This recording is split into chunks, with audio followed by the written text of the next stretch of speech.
So let's talk about the looks first. Everybody's in red. Everybody looks good. There's really, I would say Lisa is my standout. I love this. It's giving Mugler. It's giving very structured. I'm loving the hair. Is that a Mugler dress? Let me know. But it's stunning. Chanel, you always are giving a little bit of a quinceañera, and today is no different. Today you're giving all quinceañera. Talene and Sarah, I thought, were boring. Brooks, there's something different. I don't know, maybe the hair was too messy or just pulled back weird. It wasn't my favorite look on you, and you're quite beautiful. You're quite beautiful.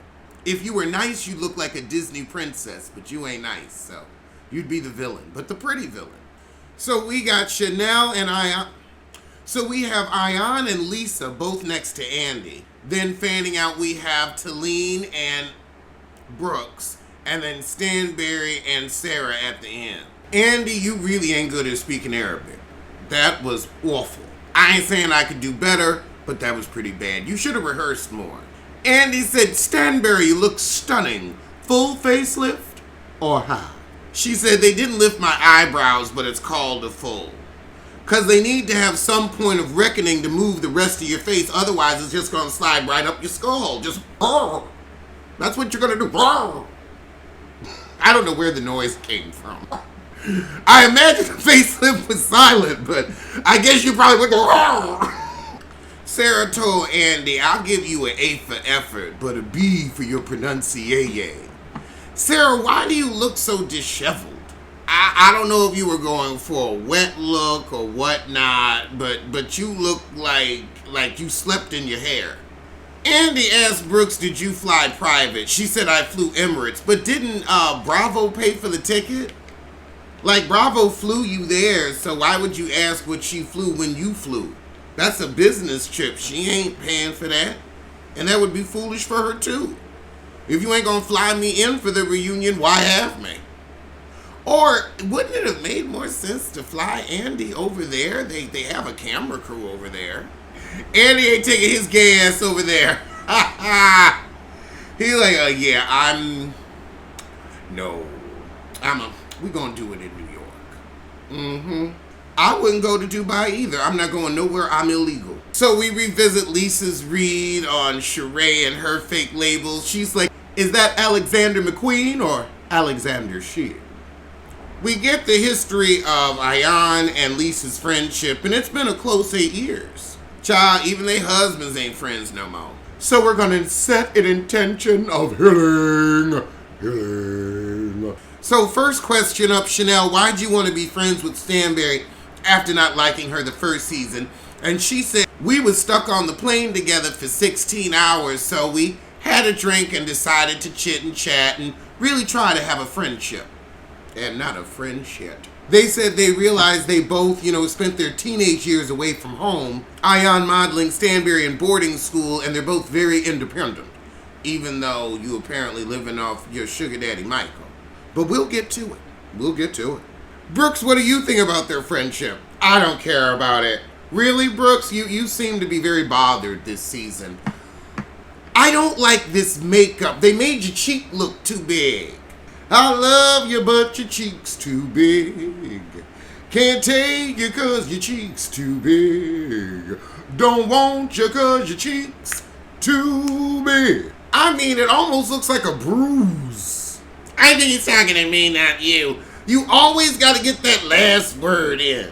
It gave me comedic relief, but when I realized it was bothering her emotionally to not be friends with Lisa, I tried to get them back together. Lisa gonna say, I had no issue with the two of them becoming friends. Yes, you did. And you were old behind the scenes, heifer. You know how to play it for the camera, but you control it behind the scenes. There's always one on every show. Lisa said, now, while y'all was getting to know each other and you'd go out, you were messaging me saying you weren't having a good time and you were uncomfortable. What do we have in common? I grew up in Africa. She grew up in England. And they're like, yeah, we kind of just said that. We had, very different lives, but yet they're similar. And child, Lisa pulling out the messages. And it's like, girl, we was just meeting. Like, that's what it was. It wasn't any shade. It was, I don't know what we're going to have in common. So now Ayan's upset that Lisa's using that against her because, like, look, that was private and it really isn't what I was trying to say. It wasn't the spirit of the message. Because it can be, I don't know what we're going to have in common. Or, I don't know what we're going to have in common. It's all in how you look at it. Oh, Lord, now she done it. Lisa said, oh, look at you. Victim again? Professional victim? You were using that message against her. Now, Chanel, you should have said, girl, you know that's not how I meant it. And you're just mad you're losing your bestie on the show. And now you got to find a new sister to scissor with in a circle. And now Chanel like, we don't use the V word. So after that little dust up, we get to Ayan's son being a model and her being between 45 and 50. And she's like, I think I'm fitting.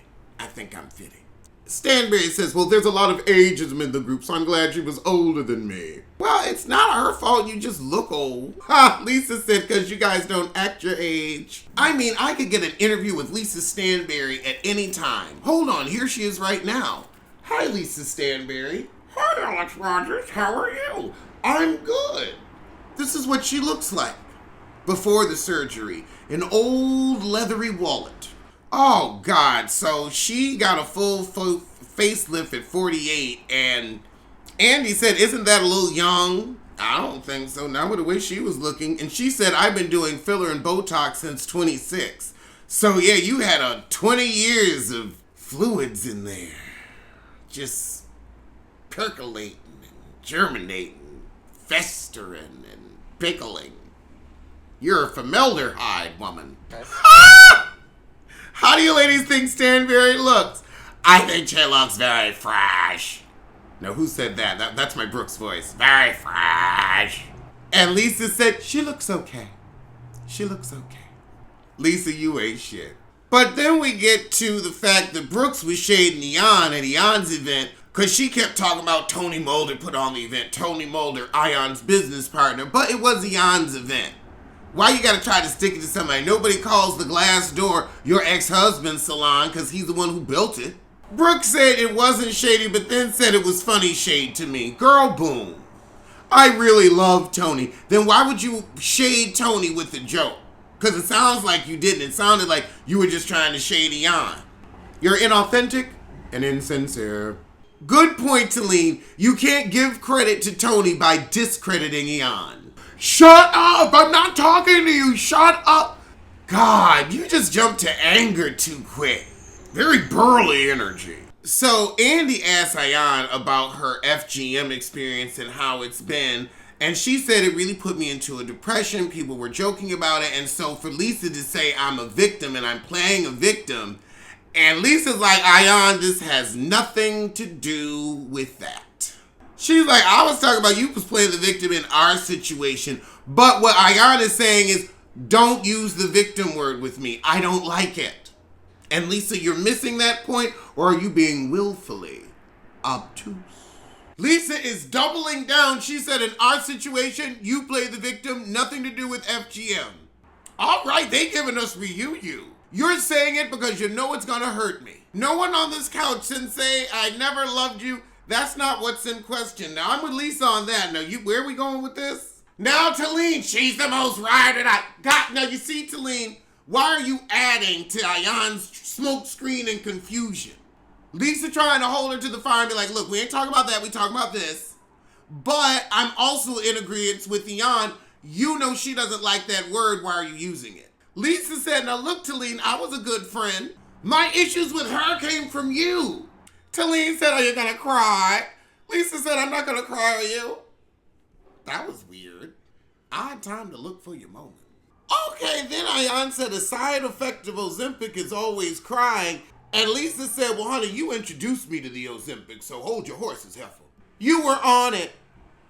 It's like, well, ain't everybody. Is that a read? Oh, Lord. Brooks telling Lisa, you can sense the fear and insecurity from Ayan. No, honey, that's you. Ayan knows she is Dubai. You're the one in question. You're the one with a glass house throwing stones. But now we get to Brooks versus Stanberry. So we start with Talene's twat, and honestly, Brooks, you did make her snatch your storyline. You did run around to everybody and say, Caroline said she saw her pussy. Oh my God, you said it. Her pussy hole, it was out her vagina. You said it. Like, girl, you kept bringing it up. Because you don't have a storyline. You on a show called Housewives. You ain't got no man. It's giving Kenya. It's giving Kenya. Okay, so apparently behind the scenes, Stanberry called everybody and said, my husband almost saw Talene's vagina. And the thing, do you really want him looking at yours? Let him see a young one, a fresh one. I don't even think y'all hunch that much. If that's who she is, then she doesn't belong on this show. That's what Stanberry was saying. She said that to me, Nina and Sarah, says Brooks. Okay. So Brooks said after that I was triggered, so I had your back and your front. So if you were so upset, Brooks, why didn't you call Caroline? And she's like, I guess I could have. Brooks said, well, in the moment I told Stanberry to give her a chance. It seemed like when Talene forgave Stanberry, you kept going. She said it was after the fact that she was gonna let it go. When we were on Talene's balcony, and Talene says, when I was hysterically crying. Lisa said, look, it's Talene's first reunion. Can you tell her how this goes, Andy? Because we can't keep over-talking each other. So Brooke said, so look, Lisa was crying. Me and Sarah did have to console her. She was crouched down. Maybe she wasn't on the floor, but she wasn't letting it go at that moment. So they show us the unseen footage, and the heifer was tearing up. Talene said, well, Brooks, if you had such an issue, why didn't you fight Stanberry off camera? Well, now Talene's like, no, I'm not talking to you, Brooks. I'm talking to Sarah. Don't fucking tell me what to do. Put your finger down. Nobody's afraid of you. So Sarah says, Brooks was standing up for you. However, Brooks, you dragged it on too long. But then Brooks got mad when Talene decided to make up with Stanberry after Brooks went so hard for her when nobody asked Brooks to. Because, Brooks, that was your plot line. And you were upset when she made up with Stanberry because now you don't have your ace boon or a plot line. So then Andy asked Brooks, so you seemed a bit overwhelmed the first half of the season. How's your relationship with alcohol? And she's like, you know, I had a little moment. I'm not proud. I got to gauge better. Talene says, now I want to apologize for calling the heifer an alcoholic. We have a drink or two, but she can get messy, but she ain't a holic. Oh, Lord, then we get into Brooks's healing. And she never did more than one session. Short journey. Oh, God, and she asked the healer for the money back. That poor extra. But now we get to Brooks spreading Stanberry's business about Michael, the sugar daddy. And she said, look, now, I heard that from Chanel. I've been told everybody, but Chanel the one that told me. Lisa said, yep, I'd heard Messy Michael say that too. And Ayan said, yep, and he also said he wasn't happy with Sergio because I'm footing the bills when you got a man laying up with you. Stanberry's like, nobody pays for my life. I overstayed my welcome. He said he made a poor joke. I don't know. I think the truth lies somewhere in the middle. Stanberry says that she has businesses, she just doesn't bring them on the show. Okay, girl. Stanberry said, now I think Brooks is a single woman that works really hard, but she has men. Ain't nothing wrong with having a man that don't mind paying a bill. That's why I'm heading back to the East Coast. These West Coast men are cheap. Oh, now we getting some behind the scenes tea. Talene's like, no, look, in Bali, you was showing us your sugar daddy. I never slept with that guy.